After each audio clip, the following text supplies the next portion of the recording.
देश के, हमारे राष्ट्रपिता को गाली देने वाले, देशद्रोही कहने वाले को टिकट देकर संसद भेजने वाले को हम कैसे देश का प्रधानमंत्री मान ले? हम कतई नहीं मानेंगे। अंधभक्त क्या होता है? अंधभक्त का मोदी से पैदा हुए हैं। अंधभक्त को भी पैदा करने वाली एक औरत ही है। बस वो बात अलग है कि उसने अपने बेटे की अंधभक्ति को देखते हुए भी नजरअंदाज कर दिया है। दो कौड़ी के मीडिया है जिनको साला जो तो ये इतना तक मतलब पता कर लिए कि रिया कब सोई, कब बिस्तर बिछाई, कौन कलर का चादर बिछाई। हम शुक्र मना रहे हैं कि उन्होंने ये नहीं बता दिया, कैमरा लेके उसके बाथरूम में नहीं घुस गए। और उन्हीं आर्टिस्ट जिन्होंने वीडियो शेयर की थी। और फिर क्या था, इसका बहिष्कार करो। क्यों बहिष्कार करो? क्योंकि उसने रोजगार के ऊपर गा दिया था। मतलब देश में रोजगार मांगना पाप है क्या? हमारे देश को आजाद कराने में 370 चुप हो जा तू, बस बेटा तू वहीं तक रह। और राम मंदिर के आगे ठेला लगा, तेरे ठेले पे हम आएंगे सामान लेने। अब मुंह बंद करके मेरी बात सुन। ये किस बेस पे मतलब किसका विरोध करते हैं? इनके चमचों ने कहा कि मुसलमान यहाँ नहीं रहेंगे, कागज ढूंढ लो। अरे पहले तू रोजगार ढूंढ ले भाई। अगर भाषण के दौरान उन्होंने कह दिया भक्तों ये आम नहीं इमली है, मोदी जी ये इमली है, लेकिन हमें तो दिख रहा है जरूरी है कि तुम अंधे हो तो हम भी अंधे हो जाएं। अब तक के प्रधानमंत्री क्या कर रहे थे? ये एकलौते ऐसे प्रधानमंत्री थे। ये जब दुनिया में आए तब ट्रेनें चलने लगी, बुलेट ट्रेन चलने लगा, एरोप्लेन उड़ने लगा, हम लोग खाना खाने लगे, हम लोग पानी पीने लगे, हम लोग हवा लेने लगे, हम लोग के यहाँ पंखा चलने लगा। अब तक के प्रधानमंत्री क्या कर रहे थे? मतलब हम ये माने ये सब कुछ नहीं था, ये जब मोदी आए हैं तभी हुआ है हमारे देश में। देश में हमारे जब नकली घोड़े पर बैठकर शूटिंग करने वाली महिला को, जिसके साथ अभी बैठकर आप फैमिली के साथ उसकी कोई पिक्चर नहीं देख सकते, ऐसी महिला को जब देश में झांसी की रानी, वीरांगना जैसी उनसे तुलना की जाए, तब समझ लो कि देश हमारा कितना विकास कर रहा है। चर्चा तो हमेशा, मेरा मानना है कि चर्चे भी उन्हीं के होते हैं जिनका विरोध हो या ज़्यादा नाम हो। हमें नहीं पता कि हमारा नाम भी है नहीं है, जो भी है ना हम अपने आप को बहुत बड़ा समझते हैं, ना तो इतना छोटा समझते हैं कि कोई जो है अपने औकात के बराबर ना समझ सके। इतनी मेरी मान मर्यादा और सम्मान बना हुआ है कि हम जहाँ बैठते हैं लोग वहाँ खड़े हो जाते हैं। तो मेरे ख्याल से अगर मैंने इतना बनाया है तो कहीं ना कहीं समाज में अपनी बेहतर छवि का मैंने उदाहरण, जीता जागता प्रमाण दिया है। ठीक है, पर कुछ तुच्छी मानसिकता के जो लोग हैं, अभी मुकदमा चल ही रहा है इसलिए सोचते हैं कि अभी जो है तो रफा दफा नहीं हुआ है केस, तो सोचती हूँ कि ज़्यादा कुछ बोलना नहीं चाहिए उसके चक्कर में कि मतलब, लेकिन ये भी नहीं है कि अब कुछ इतना हावी हो जाए सामने वाला कि समझ ले कि नहीं एकदम सामने वाला डरपोक ही है। ठीक है, तो कुछ लोग आदत से मजबूर होते हैं, ठीक, और कुछ हमारी प्रजाति, जानवरों की प्रजाति होती है कुत्ता, उसकी दुम होते हैं जो सीधे नहीं होते हैं, उनकी टेढ़ी रहने की आदत होती है। ठीक, तो उसको हम कंपेयर नहीं करेंगे, किसी से कंपेयर नहीं करेंगे, नाम नहीं लेंगे, क्योंकि नाम लेंगे तो भयानक आग लग जाएगी। लेकिन हाँ, ये उन प्रजाति वाले लोगों को इतना ज़रूर कहना चाहेंगे कि अपनी दुम थोड़ा दुम जो है अपनी सीधी करके ही रखो।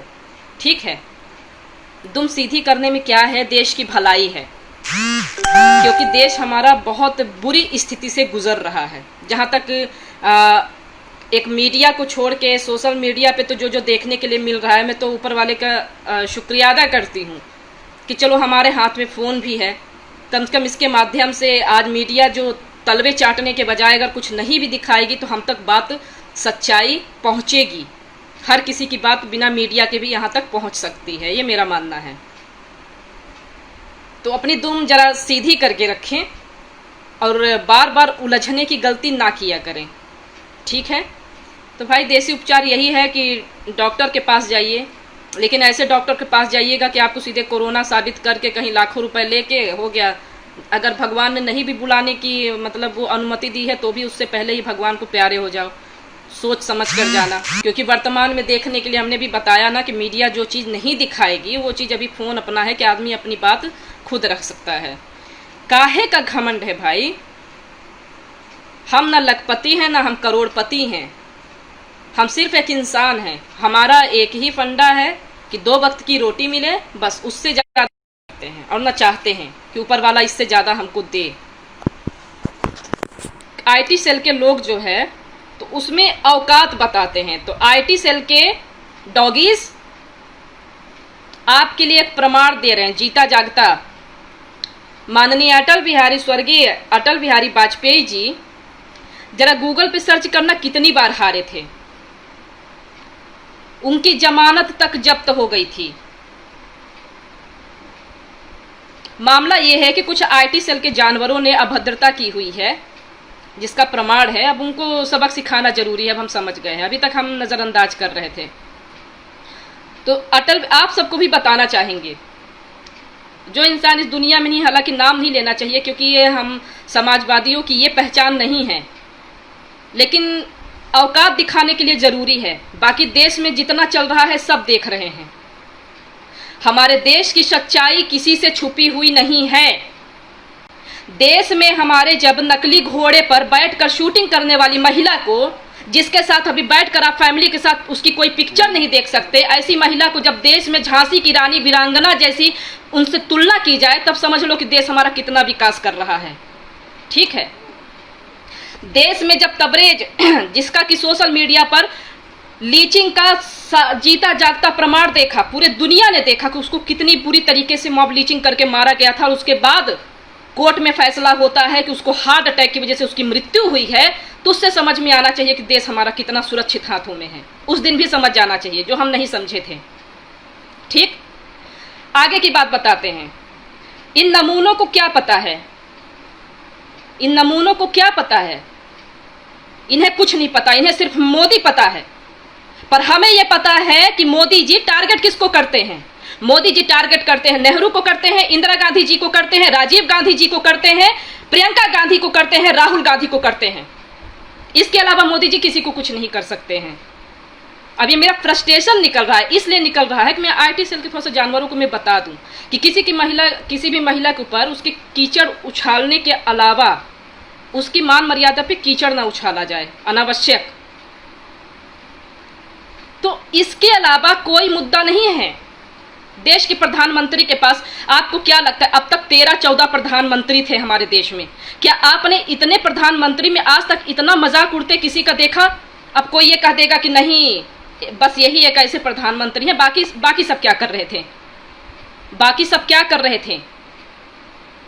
आज इतना जो सोशल मीडिया पे अगर हम बोल रहे हैं या भाषणबाजी हमारे देश के प्रधानमंत्री भी अगर कर रहे हैं, हमारे दिल में बहुत सम्मान है, हमारे दिल में बहुत सम्मान है, लेकिन गलत चीज़ों के लिए, गलत नीतियों के लिए कतई नहीं है, और न गलत का समर्थन हम करेंगे। अब तक के प्रधानमंत्री क्या कर रहे थे? ये एकलौते ऐसे प्रधानमंत्री थे। ये जब दुनिया में आए तब ट्रेनें चलने लगी, बुलेट ट्रेन चलने लगा, एरोप्लेन उड़ने लगा, हम लोग खाना खाने लगे, हम लोग पानी पीने लगे, हम लोग हवा लेने लगे, हम लोग के यहाँ पंखा चलने लगा। अब तक के प्रधानमंत्री क्या कर रहे थे? मतलब हम ये माने ये सब कुछ नहीं था, ये जब मोदी आए हैं तभी हुआ है हमारे देश में। देश में राजनीति के नाम पे मोदी जी ने सिर्फ हमारे हिंदुस्तान को तोड़ने का काम किया है, आपसी भाईचारे को खत्म किया है, नफरत की बीज बोई है। इसके अलावा उन्होंने कुछ नहीं किया है, कुछ नहीं किया है। इस बात का प्रमाण मेरे पास भी है। इनके जितने फैसले होते हैं पूरे उल्टे सीधे होते हैं, पूरे मतलब समझ से बाहर, जो किसी के खोपड़ी में आने वाले नहीं है। ना आपके आएंगे ना हमारे आएंगे, आएंगे तो किसके? मोदी भक्तों के। इनके समझ में उनकी बात तुरंत आ जाएंगी। वो कहेंगे नहीं मोदी, अगर भाषण के दौरान उन्होंने कह दिया भक्तों ये आम नहीं इमली है, मोदी जी ये इमली है। लेकिन हमें तो दिख रहा है, जरूरी है कि तुम अंधे हो तो हम भी अंधे हो जाएं? हम अंधे नहीं हैं। हमें जिसका पेड़ दिखेगा वही हम देखेंगे। ये किस बेस पे, मतलब किसका विरोध करते हैं? इनके चमचों ने कहा कि मुसलमान यहाँ नहीं रहेंगे, कागज ढूंढ लो। अरे पहले तू रोजगार ढूंढ ले भाई, मुसलमान तो कागज ढूंढ लेंगे, तू पहले अपना रोजगार ढूंढ ले। 2019 में ये नारा दिए थे, कागज ढूंढ लो। 2020 में वही लोग कह रहे हैं तू भाई पहले रोजगार ढूंढ ले, हम कागज ढूंढ लिए हैं। क्या हमारे देश को आजाद कराने में 370 चुप हो जा तू, बस बेटा तू वहीं तक रह, और राम मंदिर के आगे ठेला लगा, तेरे ठेले पे हम आएंगे सामान लेने। अब मुंह बंद करके मेरी बात सुन, और नहीं सुन सकता तुरंत निकल ले बेटा, बिल्कुल निकल ले मेरे पोस्ट से, बाहर हो, गेट लॉस्ट। अब सुन मेरी बात, बाहर में क्या होता है देश में आजादी मिली तब मोदी जी थे, इन्हीं मोदी जी के चक्कर में लोग सोशल मीडिया पे माँ बहन कर रहे हैं 24 घंटे, हर किसी की, चाहे हमारी हो चाहे अन्य हो। अगर वो कोई अगर सच पे लिखने के लिए, मैं एक बच्ची का उदाहरण देती हूँ, अभी नेहा सिंह राठौर कोई गायक हैं, एक हैं वो, हम बच्ची ही हैं शायद वो, लेकिन कुछ दिन से उनकी काफ़ी वीडियो मैंने देखा जो वो मोदी जी के पक्ष में गाती थी। अब ये प्रमाण बता रही हूँ, जीता जागता सबूत। कुछ दिन पहले वो क्या था कि मोदी जी के लिए गाती थी, भक्तों ने बहुत शेयर की उनकी वीडियो, बहुत शेयर की, लोगों ने देखा भी, लोगों ने सुना भी, उनको बहुत मजा आया, क्योंकि तब तक वो फिर वो भक्तों की कैटेगरी की थी। ठीक, इत्तेफाक से उस दिन बच्ची ने गाने के द्वारा लिखा कि ये हिंदुस्तान किसी के बाप का नहीं है। ठीक, और गाने में कुछ उसने बेरोजगारी के ऊपर एक गीत गाया, एक गीत गाया, आप यकीन नहीं करेंगे, इतनी गंदी गंदी उस महिला को गालियां दी गई है कि मैंने उसका कमेंट पढ़ रही थी मैं। क्यों? क्योंकि वो सच के लिए बोलने लगी थी, और उन्हीं आर्टिस्ट जिन्होंने वीडियो शेयर की थी। और फिर क्या था, इसका बहिष्कार करो। क्यों बहिष्कार करो? क्योंकि उसने रोजगार के ऊपर गा दिया था। मतलब देश में रोजगार मांगना पाप है। सुशांत के साथ हमारी हमदर्दी है इंसानियत होने के नाते, पर जो ड्रग्स लेते हैं उनके साथ मेरी हमदर्दी नहीं है। और चरसियों गजेड़ियों, मेरी बात कान खोल के सुनो, मेरी बात अब कान खोल कर सुनो। तुम्हारे देश में जिसको तुमने झांसी की रानी का नाम भी दिया है, यही राष्ट्रवादी अभी तक हमने देखा था, पूरे सोशल मीडिया के सामने मैं ये बात रखना चाहती हूँ, इन्हीं राष्ट्रवादी लोगों ने उसका विरोध किया था कि जो गौमांस को लेकर, और वही कंगना रनावत गौमांस खाने के लिए सोशल मीडिया पर आकर उसने इस बात को बयान दिया है, अपना स्टेटमेंट दिया, उसके बावजूद किसी राष्ट्रवादी ने उसका विरोध नहीं किया। क्यों नहीं किया? वो झांसी की रानी कहां से हुई? तुम हमारे देश की वीरांगनाओं से ऐसे लोगों की तुलना करोगे? झांसी की रानी तुमने देखी है? तुम चमचो जो है 24 घंटे माँ बहन की गाली देने वालों, तुम झांसी का मतलब भी जानते हो। अब हमारी कोई तुलना करते कि शिखा सिंह झांसी की रानी है तो मैं पूरी उसकी निंदा करती हूँ। मैं कतई मेरी तुलना झांसी की रानी से ना की जाए, क्योंकि मैं झांसी की रानी की पैर के धूल के बराबर भी नहीं हूँ।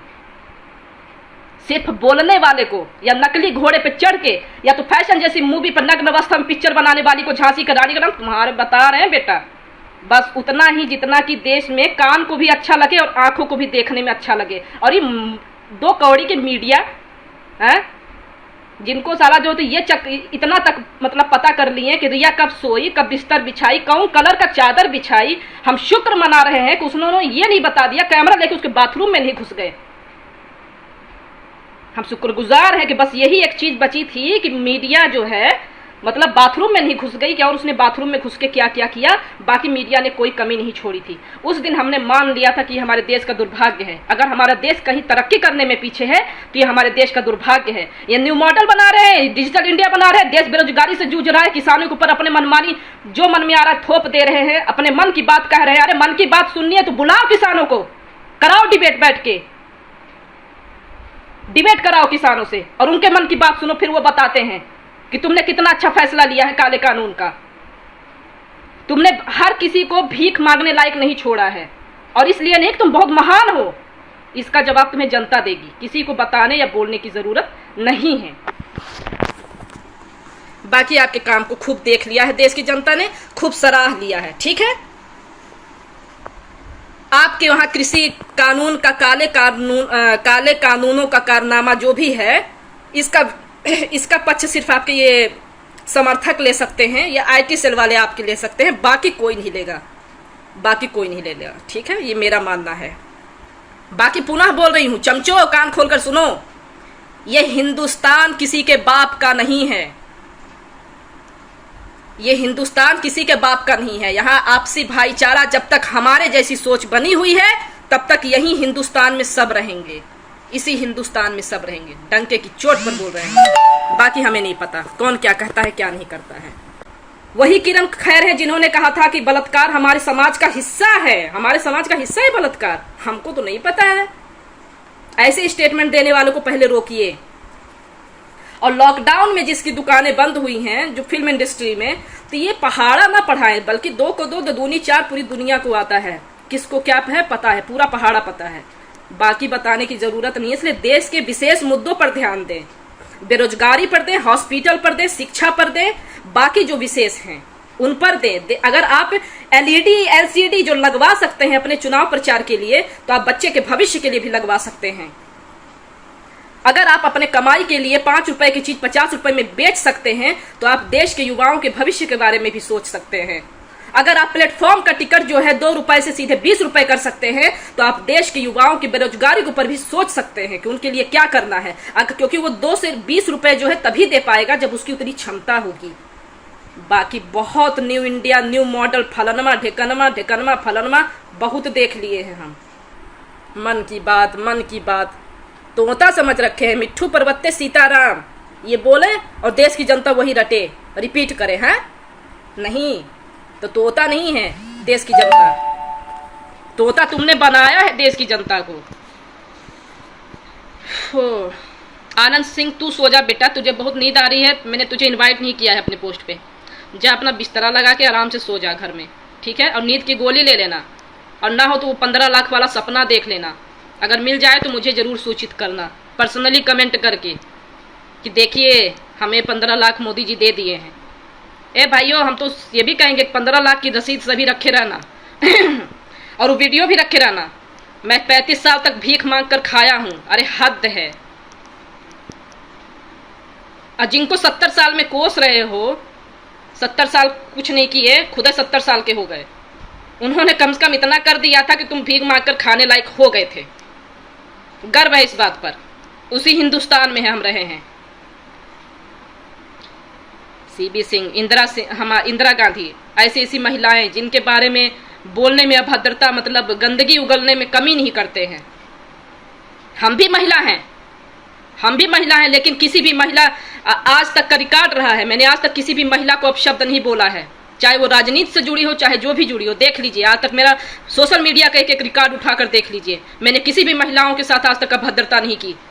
और तुमको तो जिस औरत ने पैदा किया है उसके बारे में तुमने जितनी अपशब्द अभद्र गालियां बकी हैं सोशल मीडिया पर, शर्म से मर जाना चाहिए। खैर, तुम्हारे घर के संस्कार हैं और तुमने अपने माँ के चरित्र का प्रदर्शन किया है कि तुम्हारे घर में तुम्हारी माँ ने तुम्हें क्या संस्कार दिए हैं। हमें शर्म आती है। काश कि तुम्हारी माँ ने कनपट्टी पर मारा होता झंझना के बढ़िया, तो तुम उसी समय पैंट में जो है तो सूसू कर देते और कान पकड़ के बोलते कि मम्मी अब मैं ऐसी गलती नहीं करूंगा। लेकिन वो तुम्हारी माँ ने नहीं किया है। अफसोस है मुझे इस बात का। हम महिला होकर महिलाओं के लिए नहीं बोलते, तुम पुरुष होकर इतना महिलाओं के बारे में, जिस माँ ने जन्म दिया है, जिस औरत ने जन्म दिया है, उस औरत के ऊपर मतलब उसके शरीरों का वर्णन करते हो। IT सेल के जानवरों की आज गंदी करतूत देखकर घिन आने लगी है मुझे। ये हमारे देश में, हमारे समाज में ऐसे भी भेड़िए जिंदा हैं जिसको ये नहीं पता है कि शरीर के अंग में महिलाओं को उसी अंग से वो पैदा हुआ है और वही दूध पीकर इतना बड़ा हो गया है, उसी मुंह से बोलने लायक हो गया है। कम से कम उस औरत ने इतना जना है इसको कि इतना बोलने लायक सोशल मीडिया पे है। अस्तित्व तो नहीं है बिना महिला के किसी का। यहाँ जितने पुरुष कमेंट कर रहे हैं सबको मैं बता रही हूँ, किसी पुरुष का अस्तित्व तो नहीं है बिना महिला के। और आएंगे महिलाओं की माँ बहन कर दे। जितने लोग भी गाली देते हैं, चाहे वो ऑपोजिशन पार्टी में हो चाहे जिसमें भी हो, जो महिला की इज्जत नहीं कर सकता, मेरी नजर में वो इंसान नहीं है, कतई नहीं है। अंधभक्त क्या होता है? अंधभक्त का मोदी से पैदा हुए हैं। अंधभक्त को भी पैदा करने वाली एक औरत ही है। बस वो बात अलग है कि उसने अपने बेटे की अंधभक्ति को देखते हुए भी नजरअंदाज कर दिया है। उस माँ ने ये नहीं सिखाया कि बेटा तू विरोध तो खुल कर तू कर विरोध जितना करना है, पर किसी औरत को गाली मत देना। मुझे इस बात का अफसोस है। उस माँ को इस बात को अपने बेटे को सिखाना चाहिए था कि बेटा किसी भी औरत को गाली नहीं देते और किसी औरत के लिए अभद्र भाषा का इस्तेमाल नहीं करते हैं। बाकी हम यहाँ ज्ञान की देवी नहीं है या ज्ञान का पाठ, जो सच है वो मैंने बोला है। बाकी सुनो, हम पहले भी बढ़िया थे, हम आजो बढ़िया हैं और हम आगे भी बढ़िया रहेंगे। काय के हम निरहुआ नहीं है कि विधि का विधान लिखते हैं। हम सीखा सिंह हैं, हम अपनी बात और जुबान से जाने जाते हैं। है लीजिए, हम देश के प्रधानमंत्री हैं, देश की जनता ने उन्हें चुना है। महेंद्र सिंह जी, हम क्यों विरोध करेंगे? हम हिंदू नहीं हैं, हम हिंदू नहीं हैं। और इसे बुरा मत मानिएगा, जब CAA NRC वगैरह जब जो लागू किए मोदी जी, उनको जो है पाकिस्तान के पंडितों की बड़ी चिंता थी। पाकिस्तान में हिंदुओं पर हो रहे जुल्म पे बड़ी मतलब फिक्र थी कि उन पर जुल्म हो रहे हैं। हिंदुस्तान में इतने लोगों पे जुल्म हो रहे हैं, उनकी चिंता नहीं है। सही मायने में रिश्तेदारी हमारे देश के प्रधानमंत्री ने निभाया है। हम नफरत नहीं कर रहे हैं, हम हकीकत बयां कर रहे हैं अपने देश के प्रधानमंत्री को। आपने कभी क्यों नोटिस नहीं किया कि हमारे देश के प्रधानमंत्री ने हमेशा नेहरू जी को टारगेट किया, हमेशा जो है तो गांधी जी को टारगेट किया, हमारे देश के राष्ट्रपिता को, हमारे देश के राष्ट्रपिता को देशद्रोही कहने वाली साध्वी को जो है साध्वी प्रज्ञा को उन्होंने टिकट दिया, उसको चुनाव लड़वाया, उसे सांसद बनाया। वो हमारे देश के कैसे हैं बताइए ना, हम कैसे उनको मान लें? हमारे देश के, हमारे राष्ट्रपिता को गाली देने वाले, देशद्रोही कहने वाले को टिकट देकर संसद भेजने वाले को हम कैसे देश का प्रधानमंत्री मान लें? हम कतई नहीं मानेंगे। आप मानिए, आपको 15 लाख मिले हैं, हमें 15 लाख नहीं मिले हैं, हम विरोध करेंगे। हमें कहा गया था, हमें मोदी जी ने कहा था कि तुम जो है तो अगर मैं 15 लाख या मैं तुम्हारे अपने किए गए वादे से मुकर गया तो मुझे फांसी पर लटका देना। ये हमारे देश के प्रधानमंत्री की खुद के स्टेटमेंट थे। आज भी वीडियो पड़ी हुई है, सोशल मीडिया पे उठा के देख लीजिए। हम कैसे विरोध नहीं करेंगे? ये तो 2005 से लागू है ना, तब भी आज भी बिहार का किसान जो है तो खून के आंसू रो रहा है। उसके बाद भी अगर हमें मोदी जी के समर्थकों द्वारा ये सुनने को मिलता है कि किसान खुश है, हम कैसे इस बात को मान लें? कैसे हमारा दिल कह दे कि हाँ मोदी जी सही हैं? हम नहीं मान सकते ना। आप समझते नहीं है बात को, निकल पड़ते हैं रात को, फिर कहते हैं कि शिखा जी अंधेरा है।